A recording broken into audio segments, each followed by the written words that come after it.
मेरे प्यारों, हमारा प्रार्थना ये रहे, पहले सदी का कलीसिया आखिरी में आकर पहला प्रेम से पीछे हट रहा था। प्रभु हमारे अंदर वो पहला प्रेम भरपूरी से रहे। गॉड्स फैमिली, हम सब परमेश्वर का एक ही खानदान, ये विचार हमारे अंदर है। और मैं और मेरा वो जानवर को अब निकाले, यीशु को भरपूरी से खाए। बस मैं और मेरा जानवर, वो जो आपको खाने वाला जानवर है, वो आपका आत्मिक जीवन को पूरा खाने वाला जानवर, वो है मैं और मेरा। आपका आत्मिक जीवन को पूरा खाने वाला जानवर मैं और मेरा, उस जानवर को निकालो, यीशु का भरपूरी आपके अंदर चमकता रहेगा। यीशु का भरपूरी आपके अंदर चमकता रहेगा।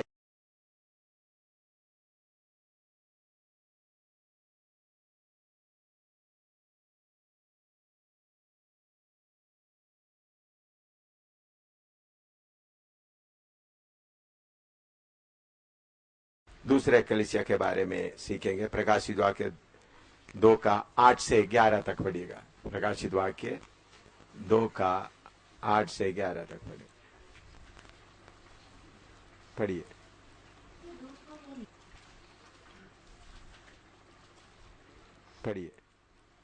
और समोना की कलीसिया के दूत को यह लिख कि जो प्रथम और अंतिम है, जो मर गया था और अब जीवित हो गया है, वह यह कहता है कि मैं तेरे क्लेश और दरिद्रता को जानता हूँ, परंतु तू धनी है, और जो लोग अपने आप को यहूदी कहते हैं और है नहीं, पर शैतान की सभा है, उनकी निंदा को भी जानता हूँ। जो दुख तुझको झेलने होंगे उनसे मत डर, क्योंकि देखो शैतान तुम में से कितनों को जेल खाने में डालने पर है, ताकि तुम परखे जाओ, और तुम्हें 10 दिन तक क्लेश उठाना होगा। प्राण देने तक विश्वासी रहे तो मैं तुझे जीवन का मुकुट दूंगा। जिसके कान हो वह सुन ले कि आत्मा कलीसियाओं से क्या कहता है। जो जय पाए उसको दूसरी मृत्यु से हानि ना पहुंचेगी। आमीन। इधर में स्मिर्ना का कलीसिया, ये कलीसिया का पीरियड मैंने आपको बताया है, एडी 100 से 312 समय तक का समय को बताता है। एडी 100 से 312 तक। यह स्मिर्ना जगह एफेसु से करीबन 40 मील उत्तर में है। एफेसु से 40 मील उत्तर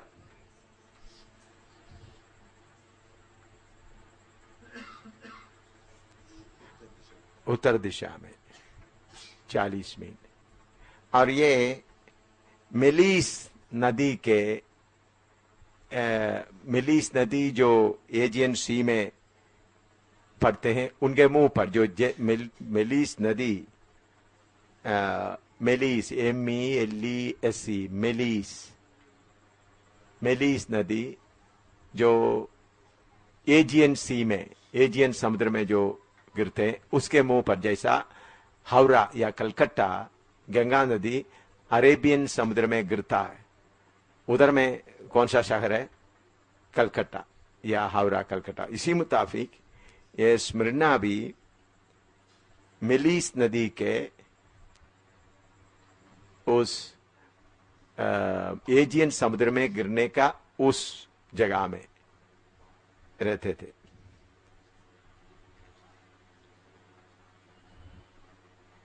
और इधर से बड़ा रोड लिदिया और पिरगिया को जाता था, बिजनेस रोड, जो आपको मालूम है पुराने जमाने में बिजनेस करने वाला उनके लिए घोड़े का रोड बनाते थे, जो हमारे देश हिंदुस्तान तक आ जाता था। उसको हमारे इधर में सिल्क रोड कहते हैं, जो बिजनेस लेके आने। तो इसी मुताबिक इधर के इस स्मिरना से एक रोड जाता है जो लिदिया और पिरगिया में जाते थे,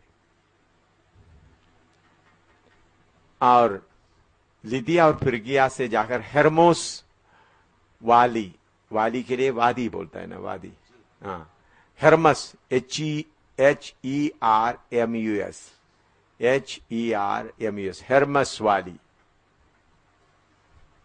हेरमस वाली में ये रोड पहुंचते थे। इसलिए एक बहुत बड़ा ट्रेडिंग सिटी था। ट्रेडिंग सिटी का मतलब बिजनेस सेंटर था।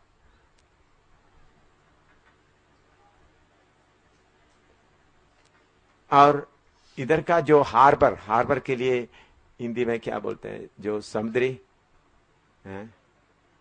हार्बर,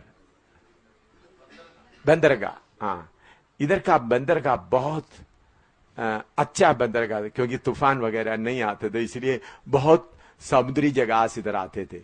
इधर का बंदरगाह, जो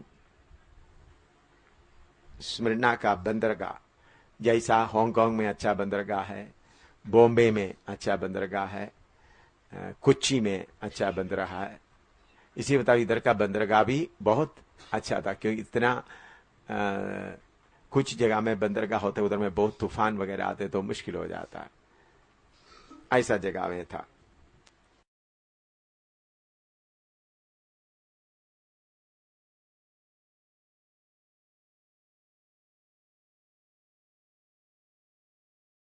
इस शहर को क्राउन ऑफ एशिया या एशिया का मुकुट कहते थे। ये दो नाम था, crown of Asia, flower of Asia.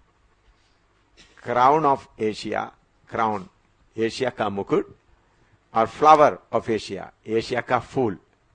ये दो नाम बोलते थे स्मिरना को।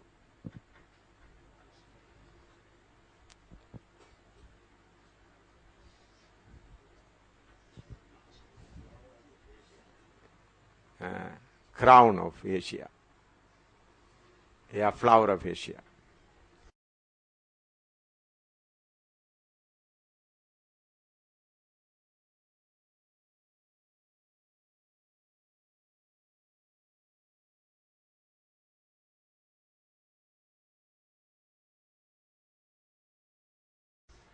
BC 1000 तक ये ग्रीक लोगों का कॉलोनी था। BC 1000 तक, BC 1000 तक, पूरा से BC पूरे शुरू से आते वक्त BC 1000। लेकिन बाद में ग्रीक लोगों को उधर से हराते जाए, BC 600 में इसको पूरा बर्बाद किया गया। बाकी लोग हमला करके ग्रीक लोगों को उधर से भगाया गया। BC 600।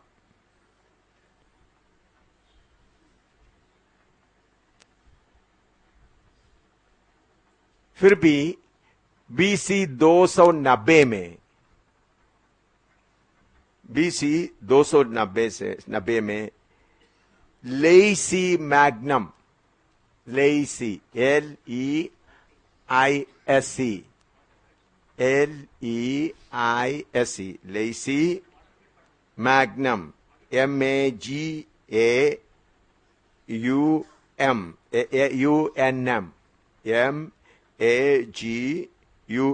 मैग्नम, और अंटिगोनस, अंटिगोनस, ANTIGONUS,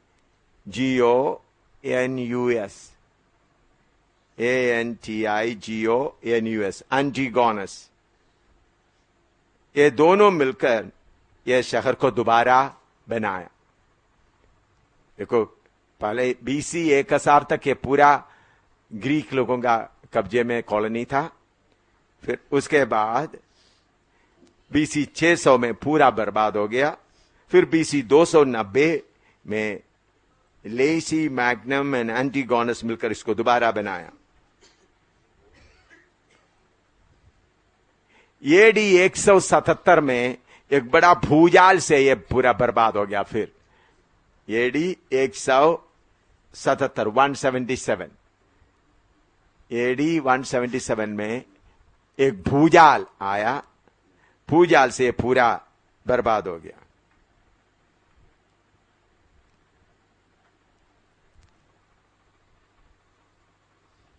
फिर Roman emperor Marcus Aurelius, Roman emperor Marcus, MARCUS, Marcus Aurelius, OURELIUS, Marcus MARCUS, Marcus Aurelius, OURELIUS, Aurelius उसको दोबारा बनाया।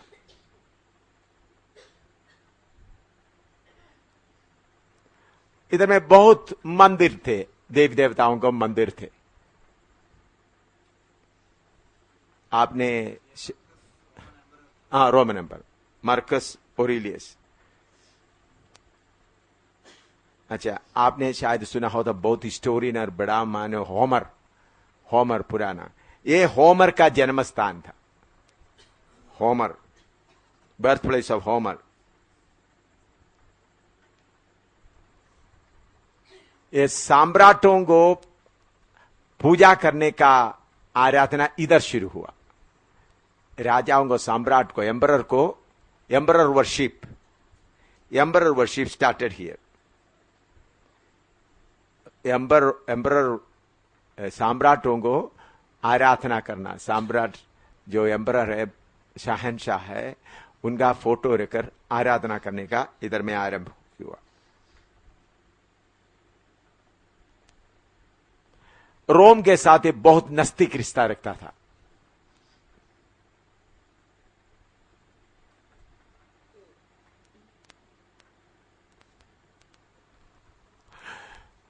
रोमा देवता, रोमा का एक देवता है, रोमा देवता, उसका रोमा देवता बोलता है।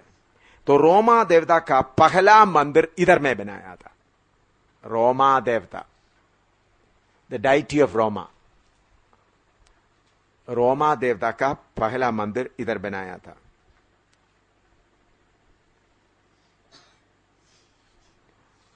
एशिया का सबसे बड़ा स्टेडियम इधर में था। एशिया का सबसे बड़ा स्टेडियम उस समय का, और एक बहुत बड़ा लाइब्रेरी भी था।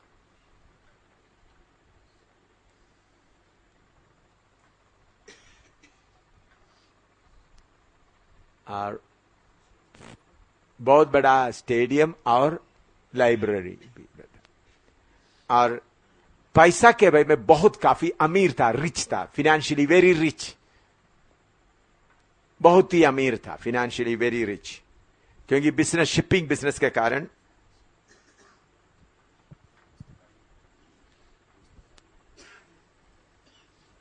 इधर में कलीसिया कब स्थापित हुआ करके वचन में कोई हमको रेफरेंस नहीं मिलता है। कौन इधर जाकर वचन प्रचार किया करके लिखा नहीं है। कौन इधर आकर वचन प्रचार किया करके इधर में लिखा नहीं है। अवाल में चेले लोग हर जगह में जाकर क्या करते थे? वचन प्रचार किया।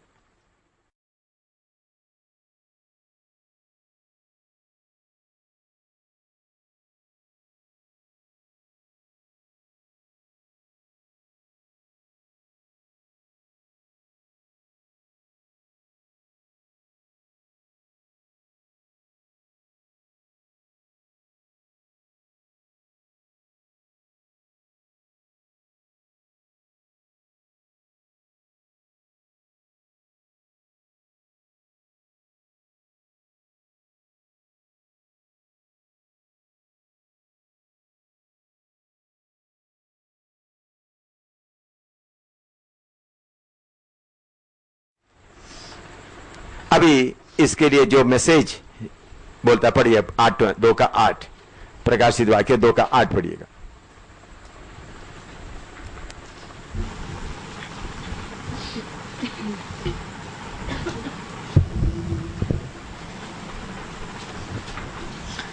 और स्मुरना की कलीसिया के दूत को यह लिख कि जो प्रथम और अंतिम है, जो प्रथम और अंतिम है, जो मर गया था और अब जीवित हो गया है, वह यह कहता है कि मैं तेरे क्लेश और दरिद्रता को जानता हूँ। देखिए, इस कलीसिया सबसे ज्यादा सत्तावट के बीच में से गुजरा हुआ कलीसिया है।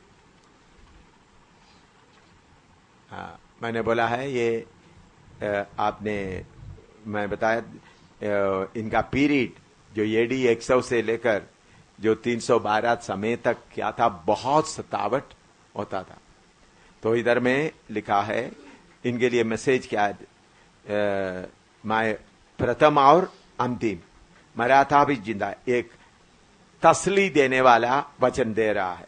हाँ, और यूहन्ना 16:33 पढ़िएगा, जॉन 16:33।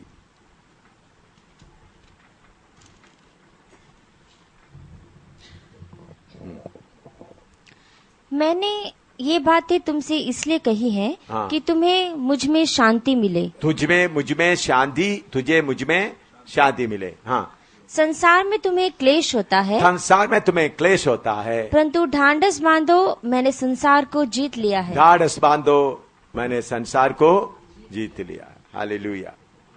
संसार में तुम्हें क्लेश होता है, इसलिए ढाढ़स बांधो, मैंने संसार को जीत लिया। और कलीसिया का हालात, प्रकाशित वाक्य 2:9 पढ़िएगा। कलीसिया का हालत, मैं तेरे क्लेश और दरिद्रता को जानता हूँ। क्लेश और दरिद्रता को जानता हूं। आमीन। ये दरिद्रता कैसा हुआ? ये बहुत अमीर शहर था, विश्वासी भी सब अमीर थे, जो जितना विश्वासी थे उनको सबको, इतिहास बता, सबका घर से उनको निकाल दिया गया। उधर के विश्वासियों का सबको अपना घर से निकालकर उनका धन पूरा लुटा गया, तो पूरा गरीब बन गए। जो जो विश्वासी बन जाते थे एकदम, बाकी लोग, चारों तरफ का लोग, अगर कोई विश्वासी बन गया तो उनको घर को लूटकर, उनको घर से निकालकर फिर उनको स्लेव बनाते। स्लेव का मतलब आप उसके लिए हिंदी में गुलाम बना देते। फिर भी लोग हिम्मत देकर आगे आते थे। हालेलुया। उनको कुछ भी आशीष नहीं मिलता था। यीशु के पीछे चलने के कारण उनको क्या मिलता था? क्लेश ही मिलता था। उनका, तुम्हारा दरिद्रता को मैं जानता हूं, तुम्हारा क्लेश और तुम्हारा दरिद्रता को जानता हूं।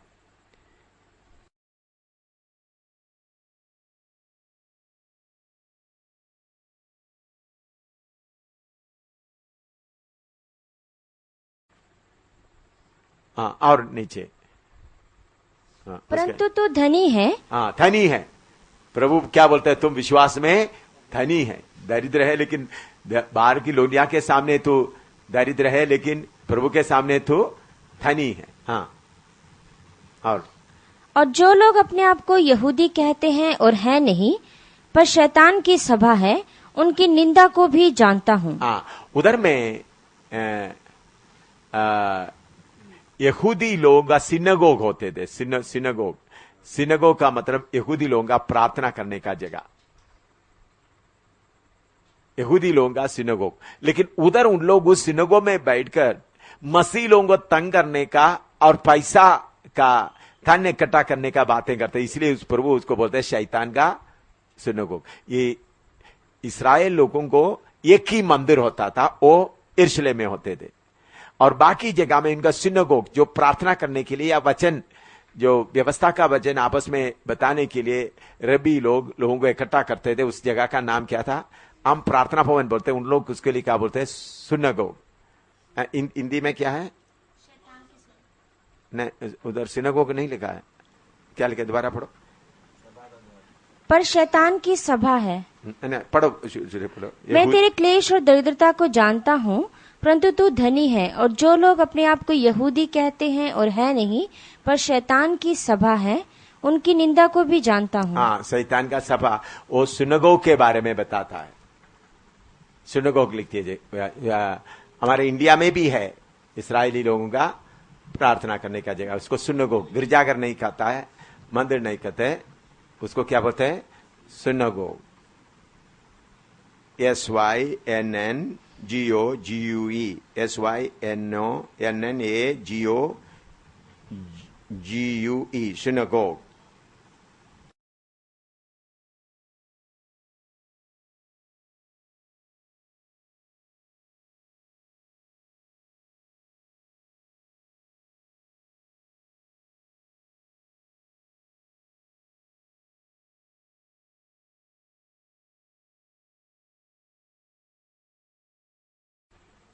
इधर का यहूदी लोग बहुत ही अमीर थे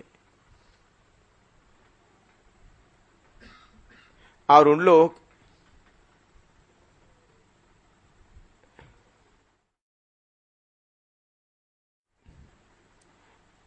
शहर का रखवाली के लिए हर साल 10,000 चांदी का टैलेंट के लिए हिंदी में क्या बोलते हैं? टैलेंट है थोड़े उधर का, लेकिन 10,000 का मतलब हमारे 10 करोड़ से भी ऊपर है। सरकार को देते थे। कौन देते थे? यहूदी लोग। इसलिए यहूदी लोगों को इनके ऊपर बहुत प्रभाव था। चांदी का 10,000 टैलेंट के लिए थोड़े हैं क्या? हाँ थोड़े, हाँ टैलेंट देते थे। नहीं प्रोटेक्शन के लिए नहीं, उन लोग शहर का मेंटेनेंस के लिए। यहूदी लोग अपना बहुत अमीर है इसलिए शहर को गिफ्ट में दे देते थे। हाँ इसलिए उनको सरकार के ऊपर बहुत कंट्रोल था और उन्होंने ये खबर फैलाया, विश्वासी कैनिबल्स मतलब CANNIBALS। कैनिबल्स हिंदी में क्या बोलते हैं? मनुष्य को खाने वाला, उसको क्या बोलते हैं? हाँ, इन लोगों को, मसीह लोगों को नरवंशी कहते थे। क्यों? उन लोग प्रभु भोज करते समय में यीशु मसीह का लहू और यीशु का शरीर के बारे में बताकर दाकरस और रोटी खाते, तो इनके बारे में क्या इल्जाम लगाते थे? ये सब कानिबल्स है, ये नरवंशी है, नरभक्षी। हाँ कानिबल्स, इंग्लिश में कानिबल्स, CANNIBALS, कानिबल्स, CANNIBALS, कानिबल्स, नरभक्षी। इसका कारण क्या था? उन लोग यीशु मसीह के लहू और प्रभु भोज के कारण। और दूसरा नंबर 2, इनके ऊपर में मसीह लोग अतीस है। उन लोग कोई देवता को पूजा नहीं करते, इनके घरों में कोई मूर्ति और फोटो नहीं होता था, इसलिए उनको अतीस्त कहते थे। अतीस्त का मतलब नास्तिक।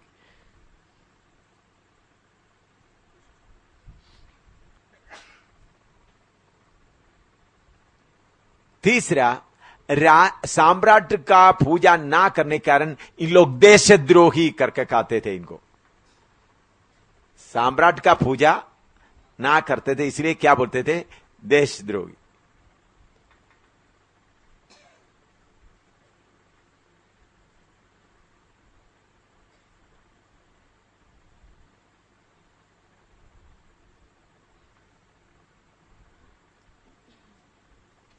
तो 3 उधर का विश्वासियों के ऊपर 3 आरोप था। एक है नरभक्षी है, दूसरा नास्तिक है, तीसरा देशद्रोही, क्योंकि सम्राट का फोटो उनके घर में या उनका रूप रख करके पूजा नहीं करते थे। ये 3 कारण से इनको क्या करना शुरू किया? हमला करना शुरू कर दिया। हमला करने का मतलब सबका घर कब्जा कर दिया, सब धन उन लोग कंट्रोल में ले लिया।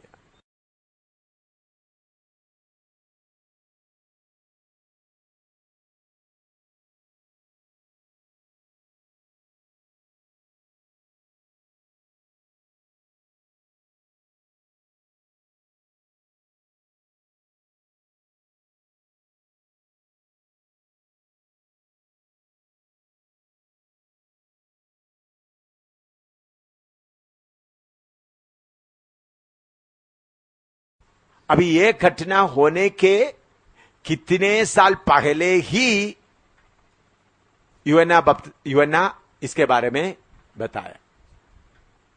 यूहन्ना बताने के बाद यह घटना हुआ। यूहन्ना आत्मा में यह बात बताने के बाद यह घटना हुआ। यूहन्ना क्या बोलते थे इनके लिए? प्रकाशित वाक्य 2:10 पढ़िएगा। 2:10। जो दुख तुझको झेलने होंगे उनसे मत डर। तो तुम झेलने होंगे उसे मत डर। हाँ क्योंकि देखो शैतान तुम में से कितनों को जेल खाने में डालने पर है, जिस शैतान तुमको जेल खाने पर डालने पर है, ताकि तुम परखे जाओ, ताकि तुम परखे जाए। हाँ, और तुम्हें 10 दिन तक क्लेश उठाना होगा। तुमको 10 दिन तक क्लेश उठाना होगा। आपको मैंने बताया है मसीह लोगों के लिए 10 पीड़ा, पहले मैं लिखा है 10 परसिक्यूशन, पहले लिखा था ना, आपको याद है, अलग अलग सम्राट के समय में, उसके बारे में इधर में लिखा है 10 दिन तक। हाँ, प्राण देने तक विश्वासी रहे तो मैं तुझे जीवन का मुकुट दूंगा। हालेलुया। तो कलीसिया का सबसे ज्यादा सतावट एडी 100 से लेकर 312 तक यो स्मिर्ना का कलीसिया के समय में हुआ। उस वक्त सिर्फ स्मिर्ना में सिर्फ नहीं हुआ, सारे एशिया में, सारे उस इलाका में। मैंने बोला एक एक कलीसिया का नाम देते हुए एक एक कलीसिया का एक एक पीरियड, एफेसुस का कलीसिया का पीरियड, प्रेरितों का समय, उसके बाद क्या हो गया, सतावट और बढ़ गया 312 तक, इतना सतावट हो गया। उधर में लोग बताते तुम प्राण देने तक क्या रहे, विश्वास योग्य रहे, तुमको जीवन का मुकुट मिलेगा।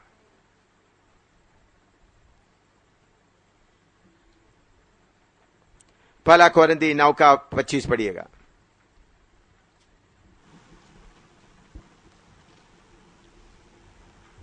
और हर एक पहलवान सब प्रकार का संयम करता है। वे तो एक मुरझाने वाले मुकुट को पाने के लिए यह सब करते हैं, परंतु हम तो उस मुकुट के लिए करते हैं जो मुरझाने का नहीं। हालेलुया। बोले तुम प्राण देने तक वफादार रहेगा तो तुमको क्या मिलेगा, मुकुट मिलेगा, ना मुरझाने वाला मुकुट मिलेगा। दूसरा तिमोथी 4 का 8, दूसरा तिमोथी 4 का 8। भविष्य में मेरे लिए धर्म का वह मुकुट रखा हुआ है, जिसे प्रभु जो धर्मी और न्याय है मुझे उस दिन देगा, और मुझे ही नहीं वरन उन सबको भी जो उसके प्रकट होने को प्रिय जानते हैं। हाँ, पौलुस अपना दौड़ कदम होने के समय में बताता है, हम सबको वो मुकुट मिलेंगे। अभी मेरे प्यारों, हमको भी इन आखिरी दिनों में सतावट बहुत सहना का। आप लोग यीशु मसीह के लिए शहीद हुए लोगों का बहुत ऐतिहासिक बातें सुने होंगे। मैंने काफी ऐसा किताबें पढ़ा है, उसमें से एक दो इंसिडेंट आपको बताना चाहता हूं, एक दो घटना। एक बार रशिया में 40 विश्वासियों को सताने के लिए, जो विश्वासी बन गया उनको सताने के लिए ऑर्डर हो गया। तो उनके लिए सजा ये था, बर्फ से भरा हुआ, चारों तरफ बर्फ से भरा हुआ बड़ा एक कुंड जैसा एक जगह है, चाउट, उनमें वो सारे 40 विश्वासियों को उतर के बोला इसके अंदर चलता रहो नंगा करके। इतना बर्फ है, कोई कपड़ा नहीं। उन लोग रात को ऐसा चलते चलते चलते, उन लोग बोला जो इनकार करके बाहर आएगा उनको बाहर में अच्छा खाने का इंतजाम और तंबू वगैरह सब इंतजाम करके रखा है। ऐसा चलते चलते चलते तो सोल्जर्स बाहर रखवाली कर रहा है, तो ऐसा चलते चलते रह रहा है 40।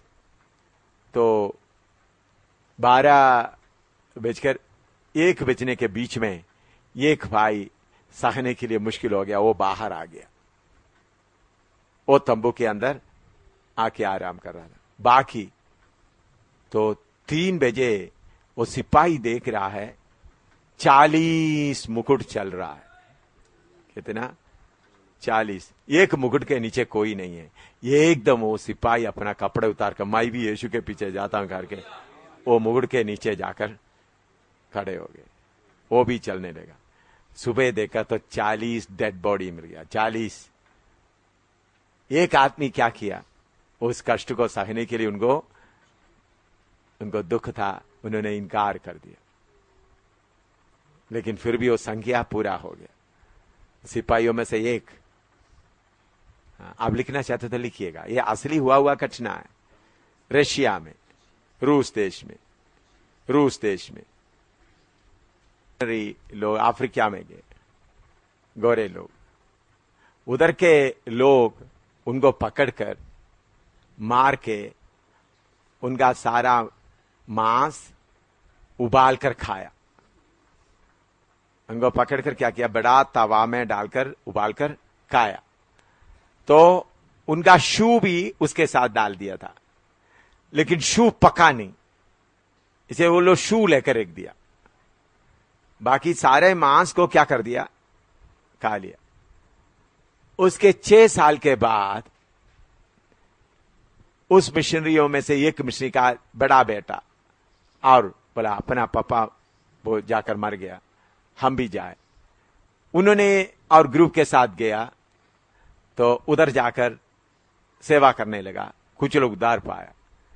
तो बाद में घर में लेके गया तो उनका पापा का शू उधर में शेल्फ में रखा हुआ था, उसके नीचे उनका नाम लिखा हुआ था। जो शू का ये पेन में से नहीं, उस साइड में ये जो उन लोग शू जब पहन के जाते समय में भी क्या करता, उन्होंने उस नाम से उनका पापा का शू पहचान लिया।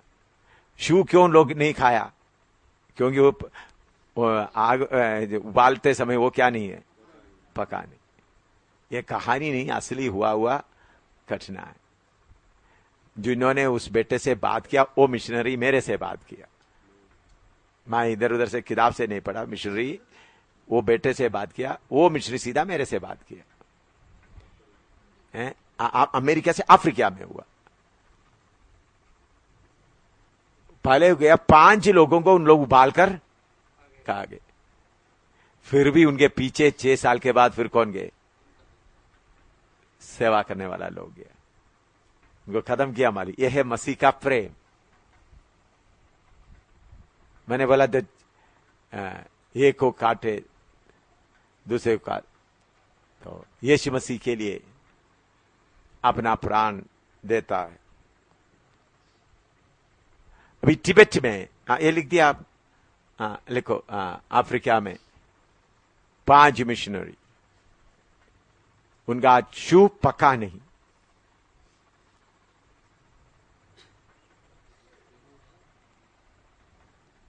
तिब्बत में एक मिशनरी फैमिली, वो उस वक्त इंडिया से नहीं, पाकिस्तान के उस इलाके से तिब्बत में आते थे, रास्ता अफगानिस्तान से ऐसा क्रॉस करके आते थे तिब्बत में। उधर में एक मिशनरी, उनका पत्नी और 2 बच्चे सेवा के लिए आए। पहले उनका बेटा बीमार हो गया, एक बेटा बीमार हो गया, मर गया। पति पत्नी और दूसरा बेटा मिलकर उनको खड्डा खोदकर दफन कर दिया। उसके बाद दूसरा बेटा भी मर गया, उनको भी ऐसा दफन किया। बाद में उनका पत्नी मर गया तो अकेला वो पत्नी को दफन किया। उसके बाद उधर विश्वासी मिला।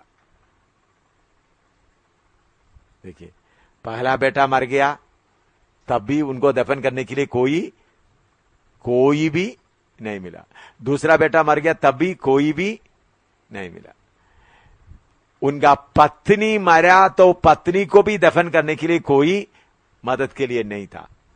उसके बाद क्या हुआ, आत्माएं मिला। देखो, इस हिसाब से देखेंगे तो हमारा काम कितना ढीला है। समझ आया? पति पत्नी और 2 बच्चे, कुल 4 लोग गए। यीशु के लिए सेवा करता रहा, कोई उद्धार नहीं पाया, कोई उनका वचन स्वीकार नहीं किया। बेटा बीमार हो गया, दफन करते समय में मदद करने के लिए पहला बेटा मरते समय पति पत्नी दूसरा बेटा भी था। उसके बाद दूसरा बेटा भी बीमारी से मर गया। लोग अपना देश में नहीं जाते थे। उसके बाद उनका पत्नी मर गया तो उन्होंने अपने आप ही उनको गड्ढा खोदकर दफन किया। उसके बाद फिर भी वो चले नहीं गया। उन्होंने सोचा मैं भी इधर खत्म हो जाऊंगा। फिर उधर कलीसिया खड़ा हो गया। हालेलुया। ये कोई बुड्ढी मां का कहानी नहीं है, असली कहानी।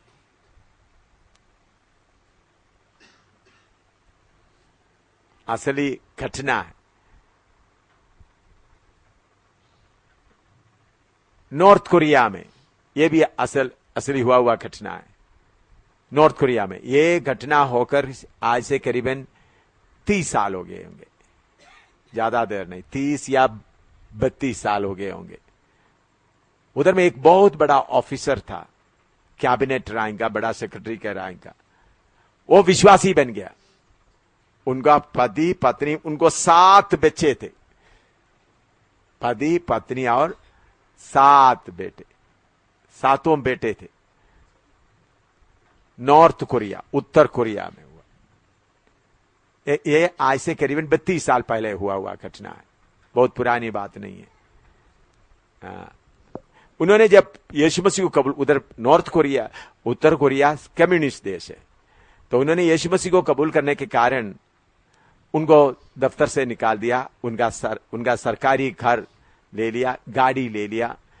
उन लोग बोला यीशु मसीह को इनकार करने से ही तुमको रह सकता है। फिर उन लोग एक पुल के नीचे, ये जैसा फ्लाईओवर होता है ना इधर में, ऐसा पुल के नीचे छोटा कागज या तारपालिन वगैरह लेकर झोंपड़ी बनाकर रहते थे। कौन? एक क्लास 1 ऑफिसर अपना पत्नी और 7 बच्चों के साथ। वो बच्चे शहर में होटलों में, एक एक होटल, खाने वाला होटलों में जाकर जो खाना फेंक देते वो इकट्ठा करके ले आते थे, वैसा खाना खाते थे। फिर भी वो प्रचार करना छोड़ा नहीं, प्रचार करता रहा। फिर सरकार को बहुत गुस्सा आ गया। फिर सारे लोगों को इकट्ठा किया। फिर एक बुलडोजर से एक बहुत बड़ा खड्डा खोदा। बहुत बड़ा खड्डा खोदकर उनको पति पत्नी और उनके साथ लाइन में 7 बच्चों को एक साथ खड़ा कर दिया। खड़ा कर दिया, बोला तुमको सबको जिंदा दफन करेंगे, यीशु मसीह को इनकार करेगा तो छोड़ देंगे। तो मिट्टी डालने लगा। सबसे छोटा बेटा किधर में खड़ा है? आखिरी में। उनका बेटे का गर्दन तक मिट्टी आ गया, बाकी सबका मिट्टी डालते जा रहा है। तो पूछा यीशु को इनकार करोगे? नहीं। उनके सामने उनका वो आखिरी बेटा, वो भी जिंदा दफन हो गया। फिर उसके बाद 6वां, फिर 5वां, फिर 4, फिर 3, फिर 2, फिर 1 आ गया। तो जब 1 का बाकी रह गया, वो पति थोड़ा सा डर गया। तो पत्नी उनका चेहरा देखकर बोल रहा है, घबराना नहीं, हमारा 6 बच्चे उधर पहुंच गया, हौसला रखो। उनको भी वो 9 लोगों को जिंदा दफन किया। ये कोई कहानी नहीं, ऐसे करीब 32 या 33 साल हो गए होंगे। हम यीशु मसीह के लिए थोड़ा सा कष्ट उठाने के लिए हमको कितना मुश्किल होता है।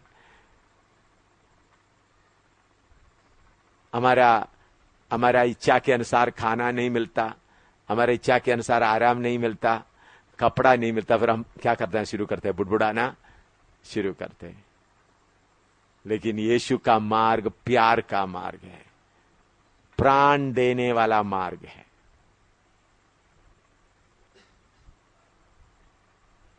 प्राण देने का मार्ग है। हम ऐसा यीशु मसीह के लिए कीमत देकर आगे बढ़ना है।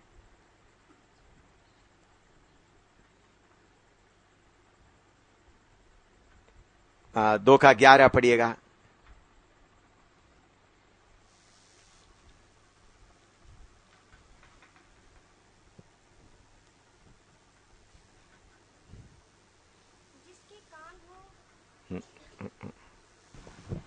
जिसके कान हो वह सुन ले कि आत्मा कलीसियाओं से क्या कहता है। जो जय पाए उसको दूसरी मृत्यु से हानि ना पहुंचे। हाँ, जो जय पाए उसके दूसरी मृत्यु से हानि नहीं पहुंचे। मेरे प्यारो, समय आ गया है। हम यीशु के लिए क्या देना पड़े? प्राण देने का समय आया। यीशु मसीह के लिए प्राण देने का समय आया है।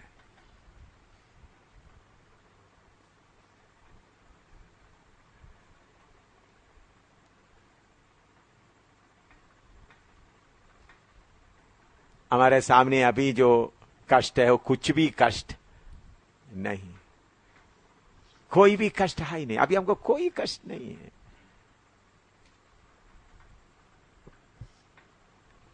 अपना प्राण देने का, शरीर देने का समय, प्रभु के लिए शरीर देने का समय।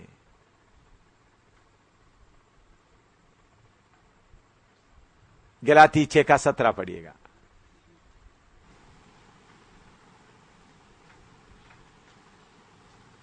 गलाती 6:17। आगे को कोई मुझे दुख न दे, क्योंकि मैं यीशु के दागों को अपनी देह में लिए फिरता हूँ। यीशु का दागों को अपने देह में लिए फिरता हूं।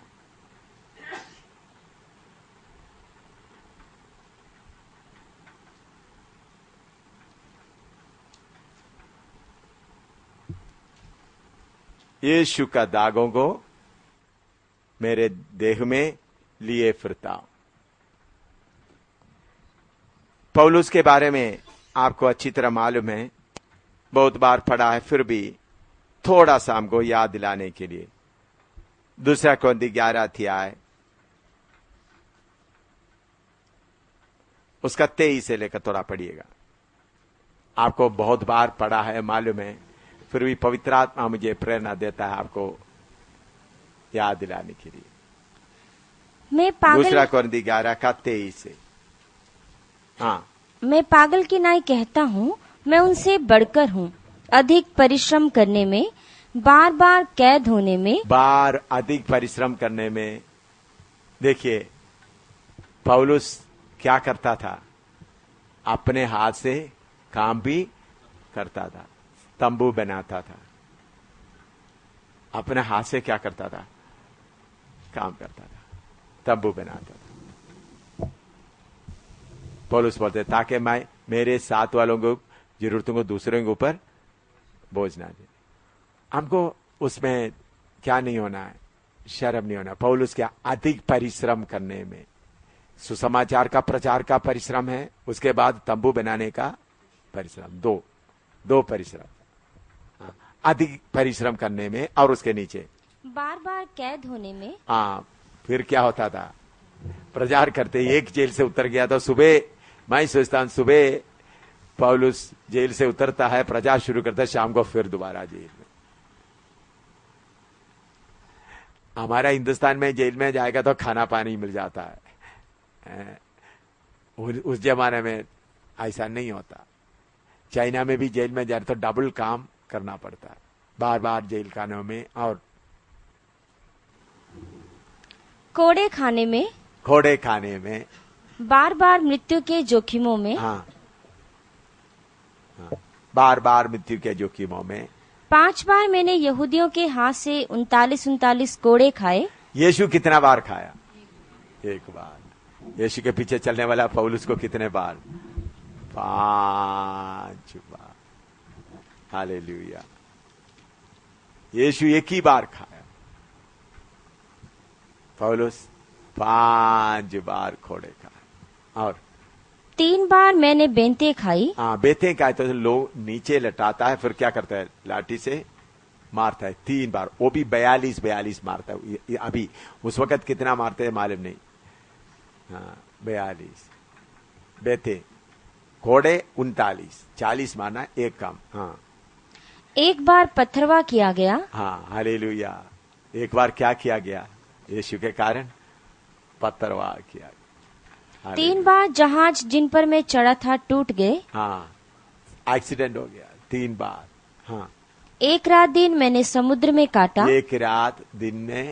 एक दिन रात, क्योंकि जहाज टूट गया, फिर किधर पड़ा हुआ है? पानी।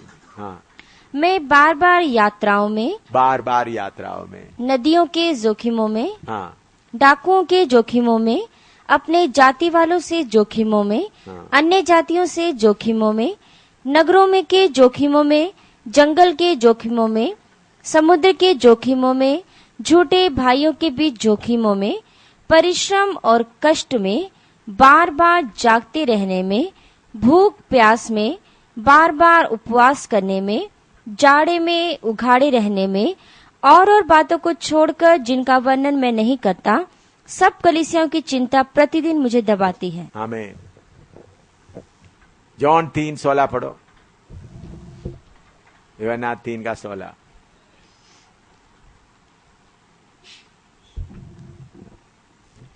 क्योंकि परमेश्वर ने जगत से ऐसा प्रेम रखा कि उसने अपना इकलौता पुत्र दे दिया, ताकि जो कोई इस पर विश्वास करे वह नाश न हो परंतु अनंत जीवन पाए। पहला यूहन्ना 3:16 पढ़ो। पहला यूहन्ना 3:16। हमने प्रेम इसी से जाना कि उसने हमारे लिए अपने प्राण दे दिए, और हमें भी भाइयों के लिए प्राण देना चाहिए। हालेलुया।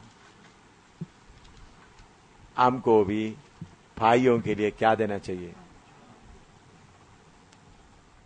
मैंने ऐसा कितने बार कहीं पेड़ के नीचे, कहीं छोटा गुफा के अंदर बैठकर, बड़ा गुफा नहीं, कहीं वीरान जगह में बैठकर कितने बार इन बातों को मनन करके एक फैसले पर आया है, मैं उस लक्ष्य की ओर मैं जा रहा हूं।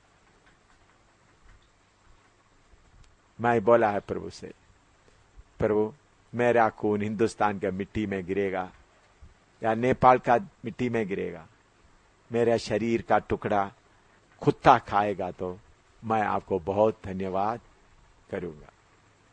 पौलुस बोलते आगे को मुझे कोई तंग ना करे। उनका शरीर में क्या है? ये निशान है। जकरिया 13:6 में हम पढ़ते हैं, उन्होंने यीशु मसीह के बारे में, उनके हाथों में, तुम्हारे हाथों में ये क्या निशान है? उन्होंने बोलते मेरे प्रेमियों के घर में मुझे लगा है। मेरे प्यारो, यीशु के शरीर में दाग है, पतरस, पौलुस, उन सब के शरीर में। आप क्या बोलेंगे? प्रभु आपने मुझे उद्धार दे दिया, मैं बेच कर इधर आ गया प्रभु, मैं मेरे बच्चों के साथ, मेरा पत्नी बच्चों के साथ बेच कर इधर आया। ऐसा नहीं, प्रभु तेरे राज्य के लिए मैं मेरा प्राण पूरा देता हूं। आप में से कुछ लोगों को मार खाने का सौभाग्य मिला है, वो सिर्फ शुरुआत है। मुझे इतने बार मार खाने के लिए सौभाग्य मिला, वो सिर्फ शुरुआत है। अभी मार बहुत और खाने का है, शरीर टुकड़ा टुकड़ा होने का है। स्मिरना का कलीसिया का बात हम याद करते समय में, हम भी आखिरी समय में प्रभु शैतान के अड्डों को तोड़ने के लिए आप प्रार्थना, प्रभु मेरा पत्नी को मेरे सामने काट दिया जाए, मेरे बेटे बेटी को मेरे सामने ही मार दिया जाए, मेरा हाथ काटे, मेरा पाँव काटे, कोई बात नहीं प्रभु, मैं समर्पण करता हूं। यूहन्ना 3:16 में उन्होंने हमारे लिए प्राण दिया। पहला यूहन्ना 3:16 में हम क्या करना है? भाइयों के लिए, प्रभु हिंदुस्तान के भाइयों के लिए, नेपाल के भाइयों के लिए मैं प्राण देना चाहता हूं। हालेलुया। मैं एक छोटा सा प्रार्थना करके, प्यारे प्रभु, हिंदुस्तान में आरएसएस और शिवसेना और बजरंग दल के लोगों को,